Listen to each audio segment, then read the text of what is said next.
حضرت سلیمان علیہ السلام نے اپنے لشکر پر نظر ڈالی، ایک پرندہ غائب نظر آیا۔ قرآن کہتا ہے وَتَفَقَّدَ الطَّيْرَ فَقَالَ مَا لِي لَا أَرَى الْهُدْهُدَ أَمْ كَانَ مِنَ الْغَائِبِينَ۔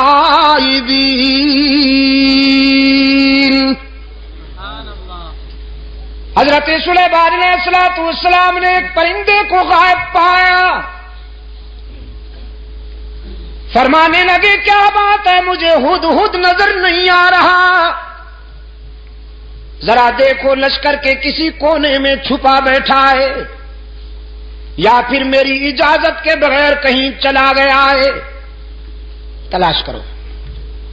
یہ ہدہد جانتے ہیں آپ؟ جی کیا فرمایا؟ اچھا ملا چرگت، تمہارے صدقے جاؤں، یہ کب سے ملا بن گیا بھائی؟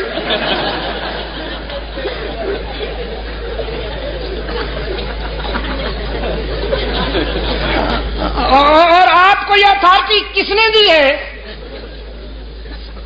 کہ جس پرندے کے بھی ذرا بال ادھر ادھر ہو جائیں آپ اس پہ ملا کا ٹائٹل فٹ کر دیں؟ یار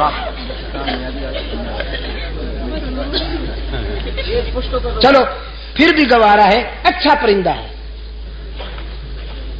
بڑا خوش نصیب پرندہ ہے، قرآن میں جس کا تذکرہ فخریہ انداز میں آیا ہے۔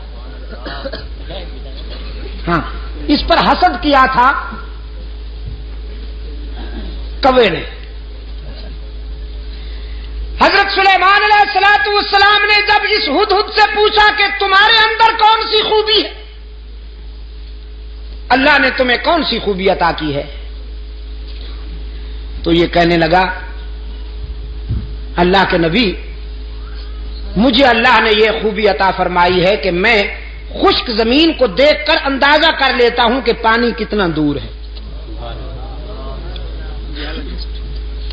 نظر میں رسائی دے دی ہے اللہ نے، خشک زمین کو دیکھ کر میں یہ اندازہ کر لیتا ہوں کہ کتنی گہرائی پہ پانی مل سکتا۔ حضرت سلیمان علیہ السلام نے فرمایا بھی تم تو بڑے کام کے ہو، ہمیں ویرانوں میں اور صحراؤں میں سفر کرنا ہوتا ہے، تو ہم کیوں نہ تمہاری اس استعداد سے کام لیں، اس صلاحیت سے کام لیں، بس تم ہمارے ساتھ رہا کرو، ہمارے ہم سفر رہا کرو، تاکہ ہم تیری اس خداداد صلاحیت سے کام لے سکیں۔ اللہ کے نبی نے ہدہد کو اپنا مقرب بنا لیا، اپنا ہم سفر بنا لیا، کوے میاں سے برداشت نہ ہوا۔ یہ کوا جانتے ہیں نا آپ، کالے لباس والا مسٹر بلیکی ہی،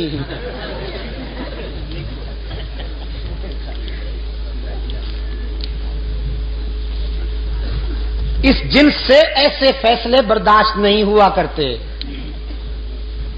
اللہ کے رسول صلی اللہ علیہ وسلم نے صدیق اکبر کو اپنے پہلو میں سلا لیا، کبو کو برداشت ہوا نہیں ہوا، بڑی سخت تکلیف ہے بیچاروں کو۔ استغاثہ دائر کر دیا کوے نے ہدہد کے خلاف، اسکینڈل بنا لیا بدبخت نے، کہنے لگا واہ جی واہ، یہ کہتا ہے کہ میں خشک زمین دیکھ کر اندازہ کر لیتا ہوں کہ پانی کتنا دور ہوگا، بالکل غلط ہے۔ میں نے کئی مرتبہ دیکھا ہے کہ یہ جال میں پھنسا ہوا پھڑک رہا ہوتا ہے، اگر اس کی نظر میں اتنی رسائی ہے کہ یہ خشک زمین دیکھ کر پانی کی گہرائی معلوم کر لیتا ہے تو جال کو کیوں نہیں دیکھ لیتا، اس میں پھنس کیوں جاتا ہے؟ عیار تو بڑے ہوتے ہیں نا، یہ لفاظ اور لسان تو بڑے ہوتے ہیں۔ اس انداز خطابت میں استغاثہ دائر کیا کہ سننے والے بھی متاثر ہوئے، کہنے لگے جی بالکل ٹھیک ہے، یہ تو بات واقعی تفصیل طلب ہے، وضاحت طلب ہے کہ اگر ہدہد پانی کی گہرائی کو دیکھ لیتا ہے تو زمین کے اوپر جو جال تنا ہوا ہوتا ہے اس کو کیوں نہیں دیکھ لیتا؟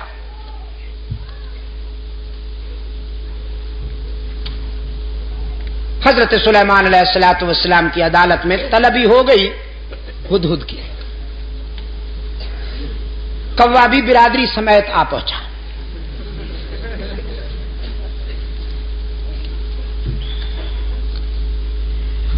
حضرت سلیمان علیہ الصلوۃ والسلام نے کوے سے کہا اپنا استغاثہ بیان کرو. اس نے وہ کہانی پھر دوہرا دی کہ جناب یہ کہتا ہے میں زمین کو دیکھتا ہوں تو اندازہ کر لیتا ہوں پانی کتنا دور ہے، جبکہ یہ زمین کے اوپر والے جال کو نہیں دیکھ سکتا، اس میں پھنس جاتا ہے، تو اس کا یہ دعویٰ غلط ہے، خلافت اس کو نہیں ہمیں ملنی چاہیے.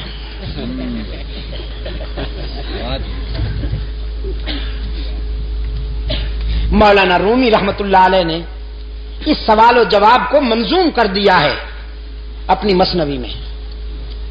مجھے افسوس ہے کہ وہ پوری تو مجھے نہیں آتی، ایک دو شعر حافظے میں رہ گئے ہیں، وہ عرض کر دیتا ہوں. ہدہد نے جب کوے کا استغاثہ سنا تو مسکرا دیا. فرمایا زاغقو از حکم مولا منکرست،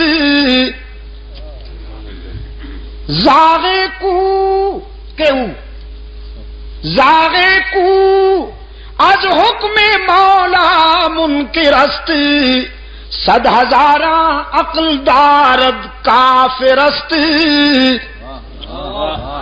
یہ کوا جو لفاظی کرتے ہوئے میرے خلاف استغاثہ لایا ہے، اصل میں یہ میری صلاحیت کا منکر نہیں، اللہ کی تقدیر کا باغی ہے. وہ جو جال تنا ہوا ہوتا ہے جس میں میں پھنس جاتا ہوں، وہ میری نظر کی کمزوری نہیں ہوتی، تقدیر کی بالا دستی ہوتی ہے. من ببینم دام را اندر ہوا، من ببینم دام را، میں ہوا کی اڑانوں میں جال کو دیکھ سکتا ہوں، لیکن تقدیر کی بالا دستی میرے شعور پہ پردے ڈال دیتی ہے. دیکھتا تو ہوں لیکن سمجھ نہیں پاتا، بالآخر جال میں پھنس جاتا ہوں. وہ میری نظر کی کمزوری نہیں ہوتی، اللہ کی تقدیر کا فیصلہ ہوتا ہے. سلیمان علیہ السلام نے فرمایا اخرج انک رجیم، دفعہ نکل جا، بکواس کی ہے تو نے. اللہ نے جب یہ استعداد عطا کی ہے تو تجھ سے برداشت کیوں نہیں ہوتی؟ کوے نے کہا جی جاتے ہیں، ناراض کیوں ہوتے ہیں؟ جاتے ہیں ناراض کیوں ہوتے ہیں؟ نکل جاؤ نا. جاتے ہیں جی. احتجاج کرنے کی تو اجازت ہے، پروٹیسٹ تو کریں ہم ذرا، تحریک تو چلائیں آپ کے اس فیصلے کے خلاف. سلیمان علیہ السلام نے فرمایا قیامت تک چیختے اور چلاتے رہو گے، تمہارا منہ بھی کالا رہے گا، تمہارا جسم بھی کالا رہے گا. حسد کے مارے ہمیشہ حسد کے اندھیروں میں ڈوبے رہتے ہیں. اللہ جنہیں اپنے فضل و کرم سے نوازے وہ پیغمبر کے پہلو میں سوتے رہتے ہیں.